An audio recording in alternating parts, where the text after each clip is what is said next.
When you think about Greek gods, your mind probably jumps to the cool ones. Zeus hurling lightning bolts, Poseidon commanding the seas, or maybe Athena being impossibly wise and strategic. You might even think about Aphrodite causing romantic chaos, or Apollo showing off with his lyre. These gods had their problems, sure, but at least they brought something interesting to the table. They had style, power, and a certain larger-than-life charisma that made their myths exciting. But there was one god in the Greek pantheon who stood out for all the wrong reasons. One deity who would absolutely ruin any social gathering he attended. One immortal being whose very presence would make everyone uncomfortable, anxious, and desperate to leave. That god was Ares, the god of war. Now I know what you're thinking. War god?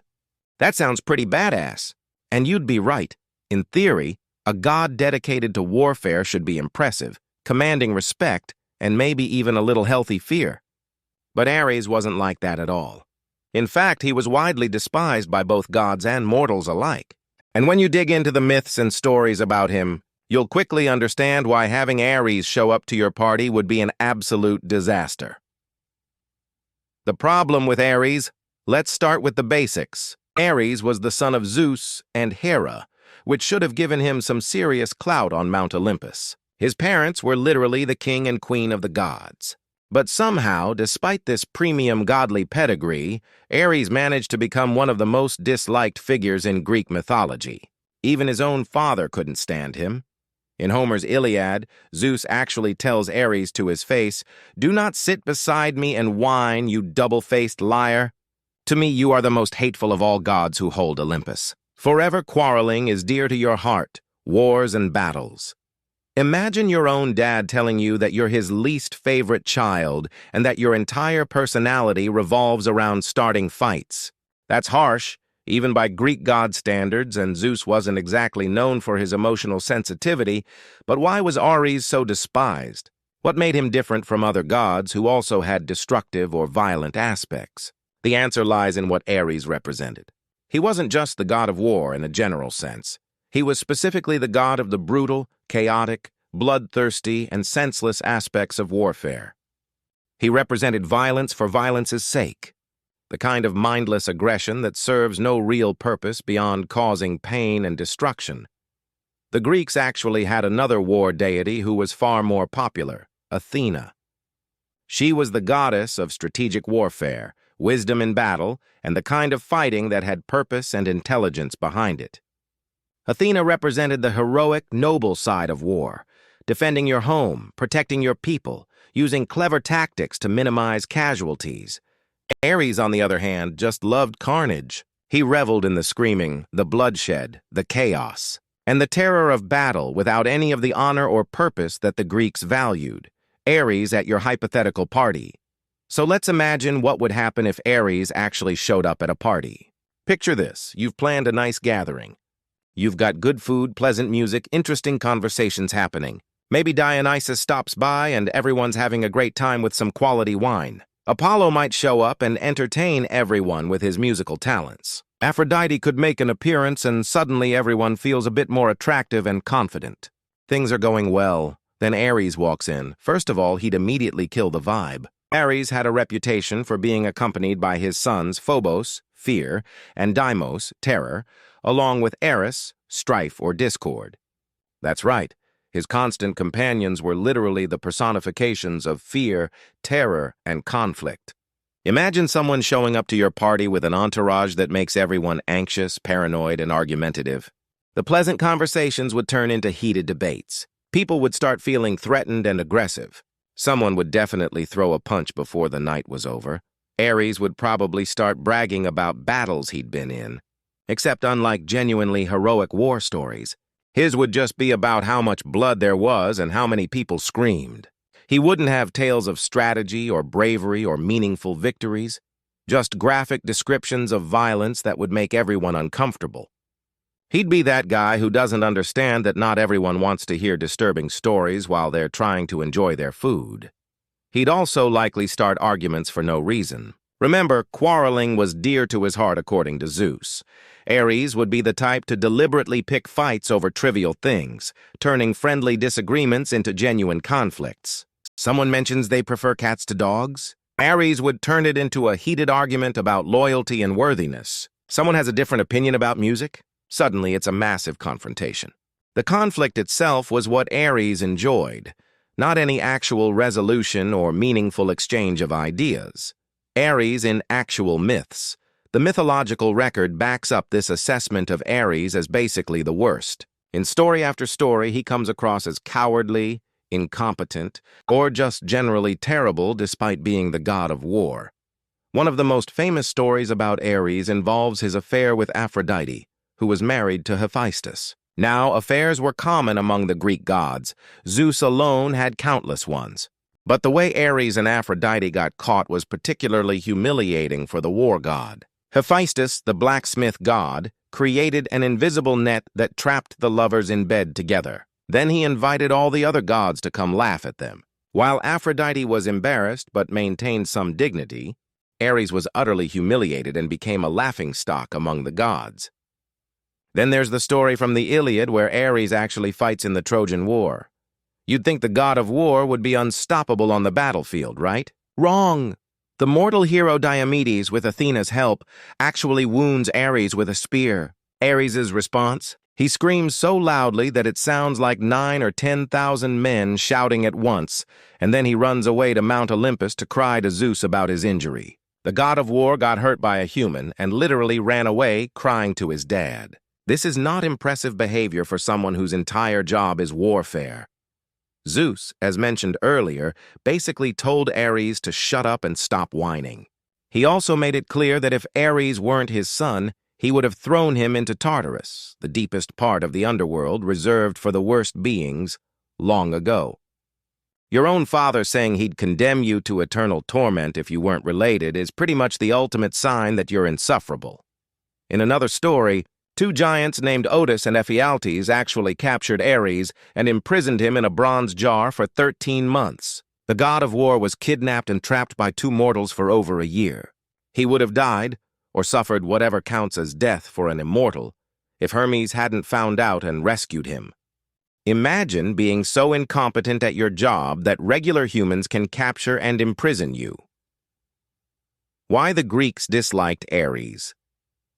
The Greek culture placed enormous value on concepts like honor, intelligence, strategic thinking, and moderation. They admired heroes who won through cleverness and skill, not just brute force.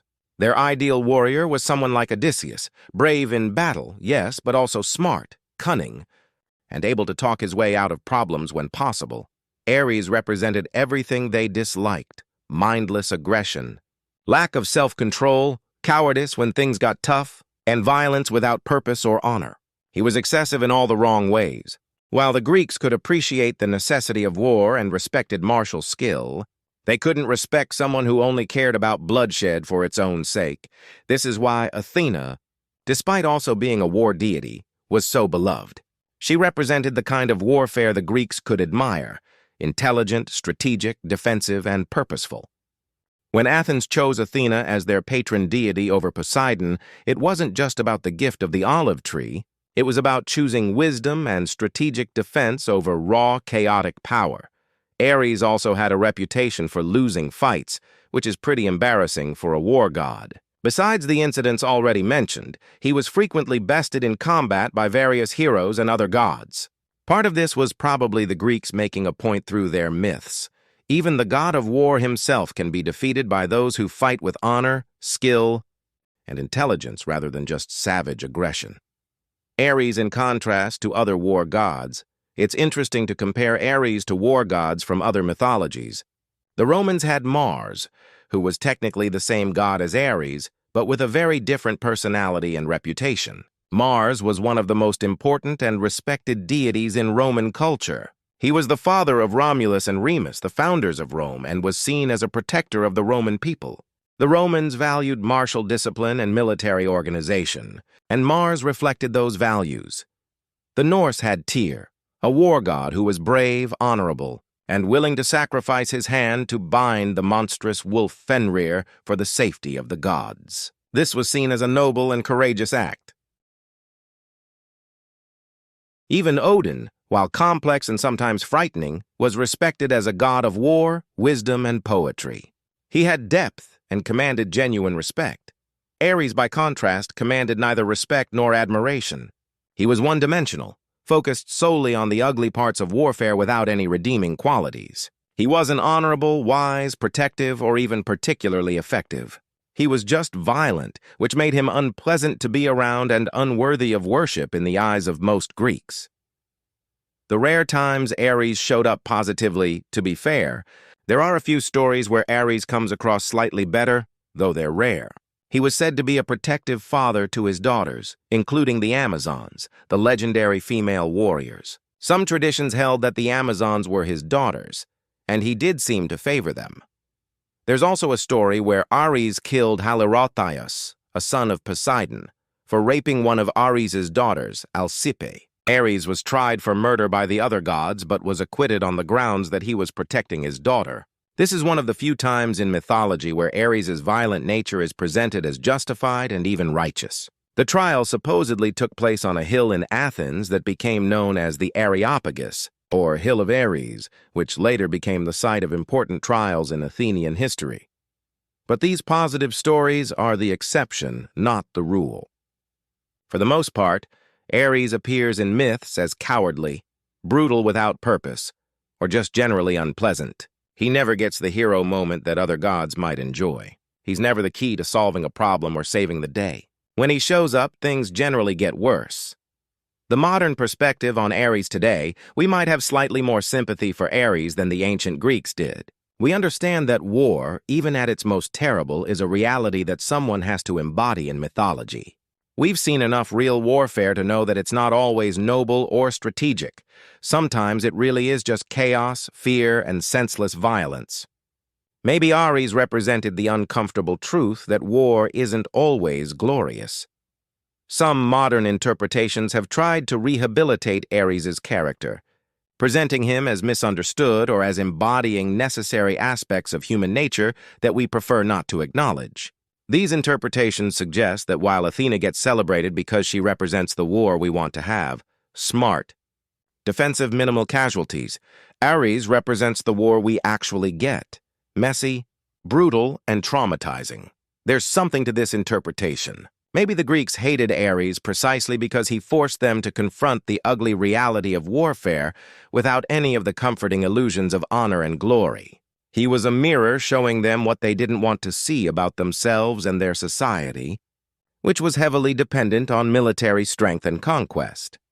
But even with this more charitable interpretation, you still wouldn't want Ares at your party. Whether he's a misunderstood representation of war's harsh realities or just an obnoxious god who loves violence too much, the result is the same: uncomfortable atmosphere, inevitable fights, and everyone wishing he would just leave. The ultimate party crasher. So there you have it. Out of all the Greek gods, and there were many to choose from, Ares stands out as the one you'd least want to meet at a social gathering. Not because he was powerful and dangerous, lots of gods were. Not because he was vengeful, again, common trait among Greek deities, but because he was fundamentally unpleasant. He brought out the worst in people, turned every situation into a conflict, showed cowardice when challenged, bragged about things that weren't admirable, and generally made everyone around him miserable. Even his own family couldn't stand him. His father openly declared him the most hateful of all gods. His fellow deities laughed at him when he was humiliated. Mortals feared and disrespected him in equal measure. If you're ever reading Greek mythology and find yourself sympathizing with the gods being fed up with someone, it's probably Ares they're dealing with. He's the ultimate reminder that power and immortality don't automatically make you impressive or likable. Sometimes they just mean you'll be insufferable forever. So the next time you imagine a Mount Olympus, party or wonder which Greek god you'd want to meet, remember, it doesn't matter who your favorite is, as long as it's not Ares. Because if Ares shows up, the party's over, replaced by fear, conflict, and someone crying about their injuries while everyone else wishes they could throw him into Tartarus. That's the god you would absolutely, definitely without question, not want to meet at a party.